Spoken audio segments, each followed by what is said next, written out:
Ça les gars, personne n'en parlera. Mais je vous laisse écrire sur internet, Lamine est ta couronne. Pendant le match contre Majorque, les supporters de Majorque ont chanté Lamine, elle est où ta couronne? Elle est où ta couronne? Elle est où ta couronne? Sauf que malheureusement, il a répondu quoi. En fait, ce joueur, il me fait rire, c'est comment ne pas l'aimer. Le gars, il s'embrouille avec un gars. Le stade, il dit ta couronne, elle est où? Sur cette action également, si vous avez suivi le match, il se faisait siffler par tout le stade. Tout le stade était en train de le siffler. Il a envoyé les défenseurs, il marque. Fait la célébration de la couronne. Ce caractère ne peut pas plaire à tout le monde, c'est normal. Mais avant de juger quelque chose, il est important d'avoir tous les détails. Et je suis là pour vous l'apporter. Et tant que je serai sur cette application, quand ça concernera le Barça, je le ferai. Peu importe le joueur. Car la polémique du moment, c'est la célébration. Comme quoi il a pris le melon, que la célébration c'est un peu trop. Et les gars, vous savez tous très bien que ça rajoute quelque chose. Parce qu'il se met de la pression à lui-même. Et surtout qu'un jour, quelqu'un va lui répondre. Imaginez un match, on se mange un but, à dernière minute, le joueur il fait la couronne. Vous allez pas kiffer Crary? Ça rajoute quelque chose, les gars. Certains veulent qu'il soit humble. Mais sa carrière, les gars, c'est du n'importe quoi. Ta mère a gagné un ticket pour faire une pub avec Messi. Il te lave quand t'es bébé. Il intègre le centre de formation, il fait son petit chemin. Qui aurait pu se douter qu'au 100e match de Ansu Fati, Lamine Yamal serait derrière l'image? Ansu Fati qui a été le numéro 10 à ce moment-là. Et aujourd'hui, c'est lui qui le récupère. Et j'espère que comme une grande partie des numéros 10, sauf malheureusement Ansu Fati, qu'il fera trembler l'Europe et les voisins. Casado aura moins de temps de jeu cette saison, donc si le Barça reçoit une offre, il pourrait l'accepter. Attendez, bougez pas, je vous explique. Le Barça a accepté d'écouter les offres pour Marc Casado s'il demandait à partir. Les Wolves auraient proposé environ 30 millions, tandis que Betis et Com sont aussi intéressés. Le joueur, lui, ne souhaite pas quitter le club malgré un temps de jeu limité. La réalité, c'est que nous connaissons pas les finances du club. Il faut prendre en compte, c'est que les titulaires, c'est Pedri et De Jong, que Gavi dans la hiérarchie, il est devant lui, que Marc Bernal qui revient des croisés n'est pas devant lui dans la hiérarchie, mais qu'on sait tous très bien que quand il sera de retour à 100%, ce sera lui qui sera devant. Sans même oublier Eric Garcia qui a pris énormément de poids dans le vestiaire et qui peut aussi être une solution au milieu de terrain. Et moi je le trouve vraiment bon à ce poste-là. C'est le poste où je le préfère après défenseur droit. Donc entre guillemets c'est Casado qui pourrait être sacrifié. On connaît pas les finances du club, donc on ne peut pas réellement comprendre ce choix. Je trouve ça triste parce qu'on sait tous très bien à quel point il aime le club. Est-ce que maintenant Casado serait prêt à rester malgré le fait qu'il joue moins? Moi ce qui me fait peur les gars c'est les blessures. Et avoir un effectif large c'est toujours mieux. Mais le Barça a des réalités, ne peut peut-être pas se permettre d'avoir un banc aussi luxueux. Alors on connaît très bien le fair play strict du championnat. Certains diront que la direction ce sont des incapables à le vendre à tel prix. Les autres clubs savent très bien que le Barça est dans une situation compliquée, donc ils en profitent pour faire chuter le prix de nos joueurs. Les gars, on est une brocante, c'est flippant frère. Sinon vous les gars, vous en pensez quoi? Revenez sur cette on s'ennuie. Pour avoir un coup de pouce financier, le FC Barcelone pourrait être amené à se séparer de soit Fermín López, soit Casado. Malgré le désir des deux qui adorent, qui aiment le club, qui ont été formés dans le club, le FC Barcelone pourrait se séparer d'eux si une offre supérieure à 30 millions arrive pour l'un des deux. Moi, je vous demande actuellement, entre Fermín López et Casado, vous gardez qui? Malheureusement, on connaît notre club et l'éventualité qu'un des deux doit partir est vraiment très possible. Et je pense que c'est Casado qui va partir. Parce qu'actuellement, Marc Bernal revient de ligament croisé. Il n'y a aucun club digne de ce nom avec un esprit assez conséquent qui investirait sur un jeune qui revient des ligaments croisés. Et les autres milieux de terrain du club sont considérés un petit peu comme intouchables. Et moi, mon avis en tant que Jorginho do Brasil, est que si on doit se séparer de l'un des deux, eh bien ça sera Casado pour moi. Et Gavi devra apprendre à jouer comme un vrai 6 qui reste en retrait, en doublure de De Jong. C'était Jorginho do Brasil. Et n'hésitez pas à me donner vos avis sur l'affaire parce que elle est quand même assez casse-couille, il faut le dire. Bao. Attendez. Tebas, continue à faire le malin, y a pas de problème. Et crois-moi que très bientôt on arrive pour ta tête. Incessamment sous peu. Écoutez les réponses de Tebas. Bellingham ou Pedri, Bellingham. Vinicius ou Rafinha, Vinicius. Mbappé ou Lewandowski, Mbappé. Là je sais qu'il y a des personnes qui me diront, oui mais les fans du Barça vous abusez. On lui a juste posé des questions et il a donné ses préférences. Et pour le coup ne vous inquiétez pas, j'en ai conscience. Et tout comme Tebas on va tout whippin. Faut savoir qu'à l'heure actuelle Ronny Bardi il est pas inscrit. Le Barça avait prévu de l'inscrire avec l'équipe B pour qu'il puisse jouer avec l'équipe A. Et selon la Liga, il nous le déconseille. La Liga a recommandé à Barcelone de ne pas inscrire Ronny Bardia avec la réserve, mais de l'inscrire avec l'équipe première. Barcelone a accepté d'éviter les tensions avec la Ligue. Comment ça, les tensions? Normalement, on a le droit de le faire. Mais tranquille. De toute manière, comme j'ai dit, Tebas, t'inquiète pas, on arrive pour ta tête. Le Conseil supérieur des sports examine toujours la demande de Miguel Galán, président de la CENAF, de destituer Javier Tebas de son poste de président de la Liga pour avoir divulgué les comptes financiers du FC Barcelone. Tebas est accusé d'avoir commis de graves manquements à la confidentialité. C'est en partie pour ça qu'on s'est fait pisser dessus par Nico Williams. maintenant. Tebas qui s'était amusé à donner des informations confidentielles à Bilbao pour que Nico Williams reste à Bilbao. La vérité, quand j'y repense, c'est vraiment une dinguerie. Alors là, non.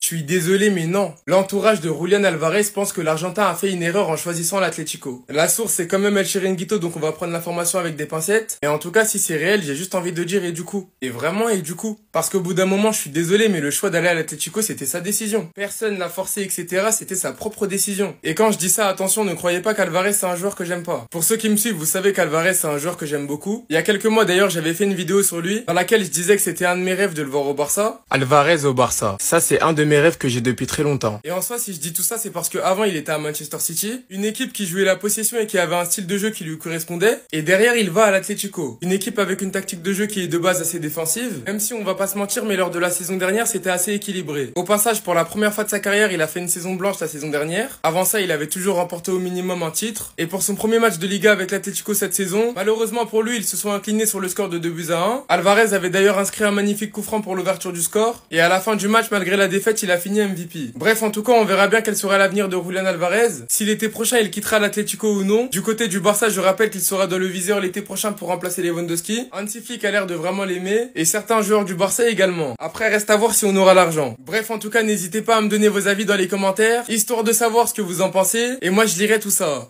Des nouvelles qui donnent le smile. Laissez-le aller chez les Janju. Laissez-le. Donc là, on apprend que le Conseil suprême des sports a commencé à envisager de licencier Javier Tebas suite à la plainte de Miguel Galán vis-à-vis des infractions qu'il a commises en tant que président de la Liga. Le même président qui a crié sur tous les toits, nous pensons qu'il existe des indices et des preuves pour condamner le Barça pour corruption sportive dans l'affaire Negreira. Ce même qui a rétro-bédalé en disant il n'y a aucune preuve que Negreira ait exercé une quelconque pression sur les arbitres et cela a été prouvé. Cela a été prouvé qu'il n'y a aucune preuve que Negreira ait exercé une quelconque pression. Rétro-pédalage. Real Madrid joue la victime de manière exagérée, inappropriée et semble avoir perdu la tête. Madrilène, je le rappelle, je vais remettre la vidéo parce que le jour où je vais dire ça et que je remets pas la vidéo, ils vont dire ouais non mais tu mens. Y yo soy madridista, pero ahora estoy un poco hibernado, ¿sabes? Que no quiere que la Liga española. On parle d'un mec qui a changé les règles à la dernière minute pour esquiver l'enregistrement de Gavi plutôt. Un mec qui est madrilène. Je tiens à le redire encore une fois. Même si les madrilènes, ils prennent aussi des décisions louches par rapport à vous, je suis d'accord.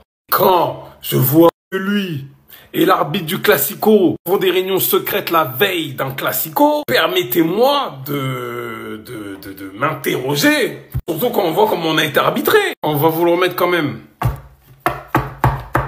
Tout ça, c'est avec la VAR. C'est ça le pire, c'est avec la VAR. Mais qu'est-ce qui se passait sous Franco, mon Dieu? Et ils ont souffert, hein. Un jour, on va arriver comme ça. Flick, il va démissionner à cause de l'incompétence de Laporta et Deco. On n'est pas prêt. On n'est pas prêt. Là, si vous êtes encore à l'heure actuelle président et directeur sportif, c'est grâce au travail du Flickbo. Et vous lui rendez comme ça. Il ne mérite pas une direction comme ça. Là, le Camp Nou, en mode, parce que c'est bien beau de montrer les travaux, l'avancée. La vérité, c'est que l'UEFA, le 28, va visiter les travaux, etc. Ils estiment que c'est pas du tout, en termes de sécurité, quelque chose de bon. Le Barça va jouer au Montjuïc. Pause. Ah oui, parce que ça veut vendre Casado. Le départ d'Inigo n'a pas suffi. Le départ de Gundogan n'a pas suffi. Messi encore n'a pas suffi. Barça Libéraux, enfin Barça Studio, ça n'a pas suffi. Libéraux, les 40 millions, on attend toujours. Démission des personnes qui étaient là avec lui de base lors de sa réélection sont plus là. Bizarre. Et je vais énumérer tout ça un jour. Depuis, je le dis, je vais le faire. Posez là, attendez. Sauf que le problème, c'est que comme ils ont ouvert leur bouche à dire qu'on va revenir au campeur début septembre, etc. En 12, t'es obligé de faire quoi? Aller signer un accord avec la mairie pour un retour au Montjuïc.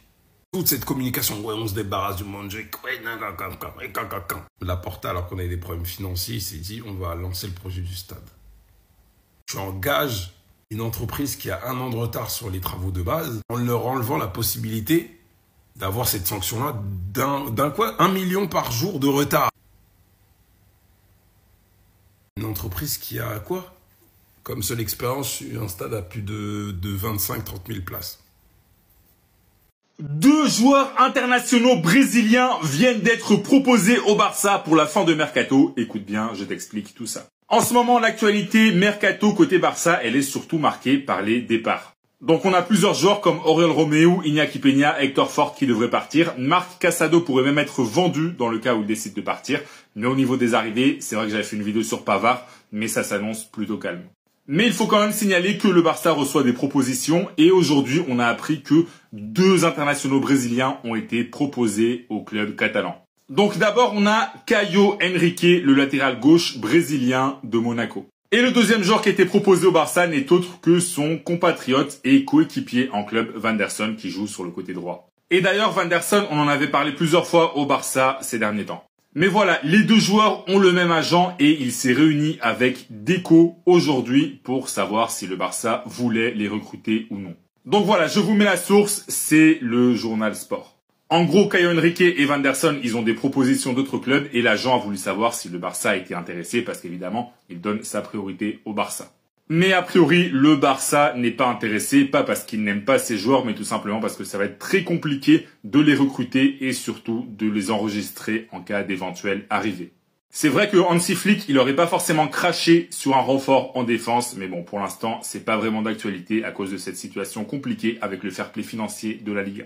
En tout cas, si toi t'es fan du Barça, dis-moi dans les commentaires, est-ce que Caio Henrique et Vanderson seraient des bonnes recrues pour le club? Est-ce que tu penses que le Barça a besoin de ces 2 joueurs ou de seulement un de ces joueurs? Dis-moi tout dans les commentaires et si tu veux être au courant de toute l'actu du Barça, je t'invite à t'abonner. On va être sur la rivalité la plus forcée de l'histoire. C'est comme si je vous disais à l'époque, on aurait pu comparer Cristiano Ronaldo de Manchester United à Zidane. Lamine Yamal contre Kylian Mbappé. Je vois passer plusieurs personnes qui nous disent que cette saison, la rivalité, ce sera Mbappé-Lamine Yamal. Pour la symbolique déjà, Barça, Real, tous les 2 sont devenus numéro 10 de leur club respectif. Mais aussi parce que première journée de Liga, c'est les 2 qui portent leur équipe. Et qu'on sait très bien que c'est les 2 meilleurs joueurs de leur équipe. Sauf que pour moi, il n'y a pas de rivalité entre les 2 en fait. Je suis fan du Barça, hein. Mais d'un côté, t'as un joueur qui a 26 ans, qui a gagné la Coupe du Monde, qui a marqué un triplé en finale de Coupe du Monde, qui en est à peu près à la moitié de sa carrière, qui a marqué plus de 500 buts durant sa carrière, qui est un attaquant de légende,